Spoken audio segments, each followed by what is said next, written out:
Alkisah, terdapat dua kerajaan yang sangat kuat, yaitu kerajaan Zhao yang ada di selatan dan kerajaan Yan yang ada di utara. Kedua kerajaan ini berperang selama bertahun-tahun hingga membuat rakyat menderita. Hingga akhirnya kedua kerajaan ini sepakat untuk berdamai. Tapi situasi ini hanya bertahan selama 10 tahun saja. Saat sang raja kerajaan Yan Utara dikudeta oleh raja baru, peperangan melawan kerajaan Zhao di selatan dimulai kembali. Pada suatu hari, di kota Phoenix, ibu kota kerajaan Zhao, datang dua utusan dari kerajaan Yan Utara menghadap raja membawa hadiah yang berupa bubuk emas. Namun itu adalah jebakan. Bubuk emas itu berubah menjadi api. Untung saja raja terselamatkan. Kedua utusan Yan Utara itu berhasil dilumpuhkan. Penasihat raja yang bernama Guru Besar Guan berkata kalau kejadian ini sama saja dengan pernyataan perang. Guru Besar Guan lalu meminta raja untuk melakukan kontes bela diri untuk memilih kepala jenderal perang yang akan memimpin pasukan Zhao dalam peperangan nanti. Guru Besar Guan yang akan bertanggung jawab dalam kontes ini. Raja pun setuju. Guru Besar kemudian mengirimkan beberapa elang untuk membawa berita kepada 8 klan yang tersebar di wilayah kerajaan Zhao. Salah satu elang sampai di klan King Yan. Ketua klan langsung mengumumkan kepada penduduk desa mengenai kontes ini. Masing-masing klan harus mengirimkan 3 kesatria untuk mengikuti kontes ini. Mereka harus sampai sebelum bulan purnama di kota Phoenix dengan membawa segel klan mereka. Ketua menambahkan, jika mereka menolak untuk ikut, maka raja akan menghancurkan klan itu. Seorang pencuri yang sedang dihukum langsung bersedia mengikuti kontes ini agar dia dibebaskan. Pemuda ini bernama Dong Yilong, seorang anak yatim piatu yang setiap hari kerjaannya mencuri. Chang Qiu, seorang prajurit, bertanya apa untungnya jika mereka mengikuti kontes ini. Ketua pun menjawab kalau Guru Besar Guan menjanjikan pemenangnya akan menjadi kepala jenderal perang dan akan mendapatkan apapun yang dia inginkan. Saat ketua menyebut nama Guru Besar Guan, seorang laki-laki yang tadinya sibuk memunguti kayu bereaksi. Dia menawarkan diri untuk mengikuti kontes ini. Dia adalah Chu Hun. Meskipun Chu Hun selalu dianggap sebagai pemberontak, namun tidak ada orang lain lagi yang berani mengikuti kontes ini. Akhirnya klan Xinjiang mengirim Chan Kui, Yilong, dan Chu Hun untuk ikut serta. Sebelum berangkat ke kota Phoenix, Yilong beserta ketua berziarah ke makam ibu Yilong. Ketua bercerita, dahulu saat mengandung Yilong, ibunya terlihat masuk dari perbatasan dan terluka parah. Sebelum meninggal, ibu Yilong meninggalkan sisir yang patah. Dia tidak sempat memberitahu siapa ayah Yilong. Yilong pun mengambil sisir peninggalan ibunya itu. Yilong berkata tujuannya meninggalkan desa Xinjiang bukan hanya untuk mengikuti kontes, tapi dia juga ingin mengetahui asal-usulnya. Ketua lalu memberikan Chu Hun sebuah tombak dengan ujung yang patah. Ketua berkata bahwa saat pertama kali Chu Hun mendatangi desa ini 10 tahun lalu, dia menggenggam erat tombak dengan ukiran yang berbunyi Chu itu. Ketua pun mengembalikannya kepada Chu Hun. Akhirnya, ketiga utusan itu pun meninggalkan desa Xinjiang. Mereka harus melewati gurun pasir untuk sampai ke kota Phoenix. Di tengah perjalanan, Chang Kui mengatakan kepada Yilong bahwa ada sebuah hutan mistik di dekat kota Phoenix, di mana siapapun yang masuk ke dalamnya akan tahu asal-usul mereka. Tapi tidak sembarang orang yang tahu letak hutan mistik itu berada. Tiba-tiba, dari belakang muncul sengat kalajengking yang menusuk Chang Kui dan membawanya masuk ke dalam tanah. Kalajengking raksasa lalu menyerang Chu Hun dan Yilong. Terjadi pertarungan sengit melawan kalajengking raksasa. Dengan susah payah, akhirnya kalajengking itu berhasil dikalahkan. Chu Hun pun menyuruh Yilong bergegas melanjutkan perjalanan mereka menuju ibu kota Phoenix, karena jika mereka terlambat sampai, maka seluruh klan Xinjiang akan dibantai. Mereka pun bermalam di gurun. Yilong bertanya kepada Chu Hun, kenapa Chu Hun mau menjadi peserta kontes, padahal selama ini penduduk desa tidak ada yang menghormati Chu Hun. Chu Hun pun menjawab, alasan dia mengikuti kontes ini adalah demi membalaskan dendam pemilik asli tombak yang ada di tangannya. Chu Hun bercerita, dulu dia dan seluruh klannya ikut berperang melawan pasukan Yan Utara. Mereka dipimpin oleh kakak Chu Hun yang bernama Chu Cheng. Di pertempuran ini, pasukan Chu berhasil memukul mundur pasukan kerajaan Yan. Chu Chen kemudian memburu jenderal kerajaan Yan dan berhasil membunuhnya. Namun pada akhirnya, mereka terkepung oleh pasukan musuh, dan tidak ada satupun yang menolong mereka. Akhirnya tentara Chu pun berhasil dimusnahkan. Seluruh klan Chu Hun musnah karena Guru Besar Guan menolak mengirim bala bantuan. Guru Besar Guan sengaja ingin menyingkirkan tentara Chu yang selama ini menjadi pesaingnya di pemerintahan. Di kota Phoenix, Guru Besar Guan didatangi oleh orang misterius. Orang itu ternyata adalah utusan dari kerajaan Yan Utara. Dia mengingatkan tentang misi Guru Besar Guan untuk menaklukkan kerajaan Zhao. Utusan itu berkata kalau mereka sudah muak menunggu terlalu lama. Guru Besar Guan meyakinkan utusan kerajaan Yan Utara ini kalau rencananya pasti akan berhasil menggulingkan pemerintahan kerajaan Zhao. Saat final turnamen nanti, dia akan menjebak semua keluarga kerajaan Zhao di ruang khusus dan membakar mereka hidup-hidup. Pagi harinya, di tempat lain, Chuhun dan Yilong melanjutkan perjalanan. Di tengah perjalanan, mereka bertemu dengan klan kadal yang sedang mengejar seorang gadis yang mencuri segel klan mereka. Chuhun menyuruh Yilong untuk tidak ikut campur. Tiba-tiba, badai gurun menerjang. Mereka semua mencari tempat untuk berlindung. Terlihat seseorang dari klan kadal terbawa arus kuatnya badai. Yilong yang kasihan langsung menolongnya. Chuhun pun ikut membantu. Mereka mencoba bertahan sekuat tenaga. Setelah badai reda, Yilong melihat seorang wanita dengan tudung biru di belakang Chuhun. Namun setelah Chuhun berbalik, tiba-tiba wanita itu menghilang. Orang yang mereka tolong barusan bernama Jialu. Ia memberikan hadiah seekor kuda sebagai tanda terima kasih. Yilong lalu menanyakan perihal hutan mistik kepada Jialu. Namun Jialu memberitahu kalau hutan mistik itu hanyalah dongeng belaka. Mereka pun melanjutkan perjalanan menuju kota Phoenix menggunakan kuda. Mereka pun akhirnya sampai di kota Phoenix tepat waktu. Di depan pintu masuk kerajaan, Yilong melihat ada dua orang yang digantung dengan tato di lengannya. Chuhun memberitahu kalau orang itu adalah musuh yang berasal dari kerajaan Yan Utara. Tato itu adalah simbol warga kerajaan Yan. Yilong lalu bertanya kepada pedagang yang ada di kota mengenai hutan mistik, tapi tidak ada satupun yang tahu lokasinya. Di dalam pos singgah, di mana semua kesatria dari 8 klan berkumpul, dari arah pintu masuk muncul wanita tadi yang mereka temui di gurun. Wanita itu bernama Jinggang. Klan Kadal langsung mendatangi Jinggang untuk memintanya mengembalikan segel klan mereka. Namun Jinggang bersikeras akan mengembalikannya nanti jika dia sudah memenangkan turnamen dan menjadi jenderal perang. Perkelahian pun tak dapat dihindari. Yilong berniat ingin membantu, namun Chuhun melarangnya. Pada akhirnya segel klan Kadal berhasil direbut kembali. Beberapa saat kemudian, guru besar Guan pun datang. Jinggang bersembunyi karena dia tidak termasuk dalam klan manapun. Semua orang berlutut kecuali Chuhun. Chuhun menatap dengan penuh amarah kepada guru besar Guan.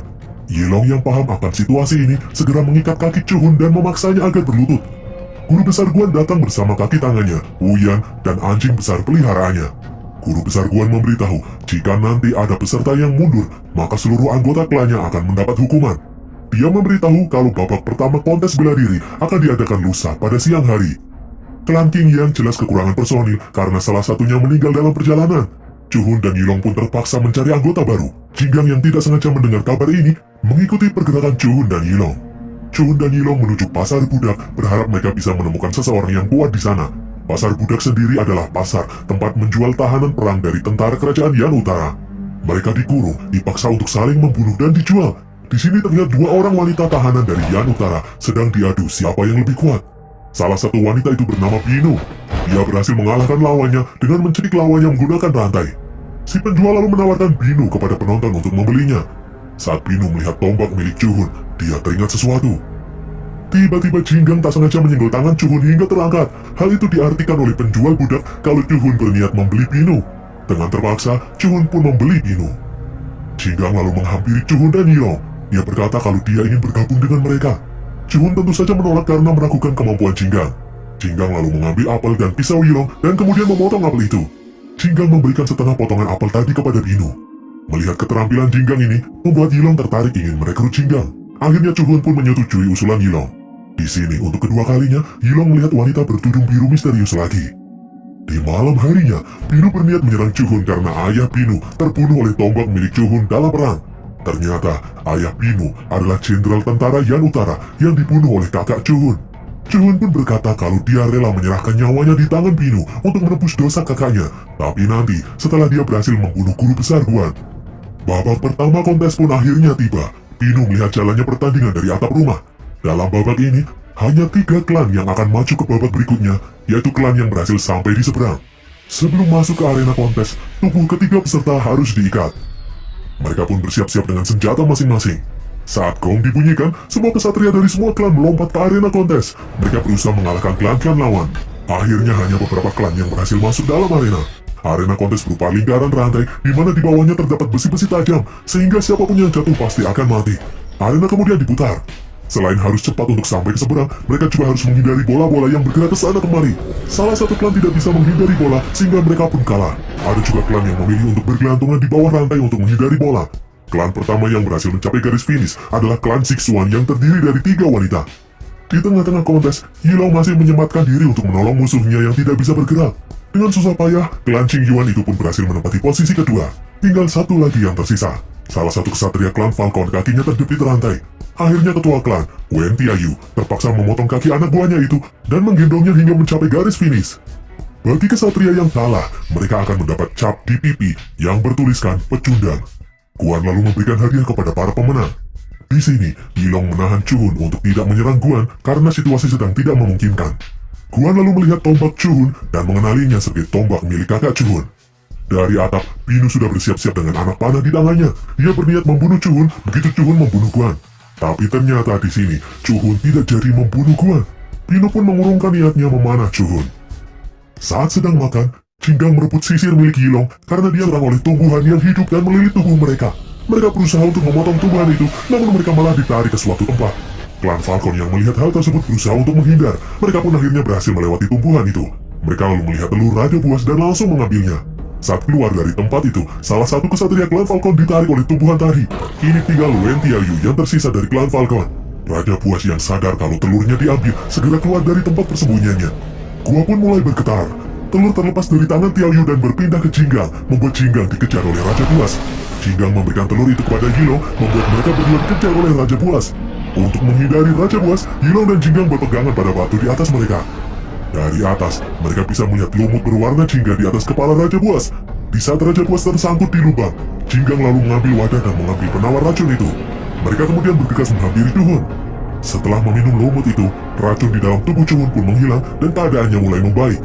Jinggang pun mengajak mereka untuk bergegas pergi karena telur sudah ada di pihak mereka. Namun Yilong memiliki ide lain. Dia ingin menolong Raja Buas yang sedang terjebak. Yilong pun berusaha melepaskan helm besi yang menempel di kepala Raja Buas agar hewan itu bisa bebas. Jinggang memutuskan untuk membantu Yilong. Mereka menarik tali yang sudah disangkutkan di helm yang ada di kepala Raja Buas.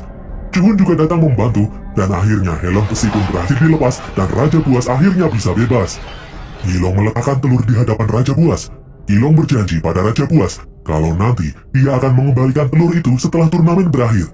Seperti mengerti apa yang Yilong katakan, hewan buas itu pun pergi meninggalkan mereka. Akhirnya mereka bisa keluar dari dalam gua dengan selamat. Di ibu kota, Atunan Raja, situasi sekitar pun kembali normal.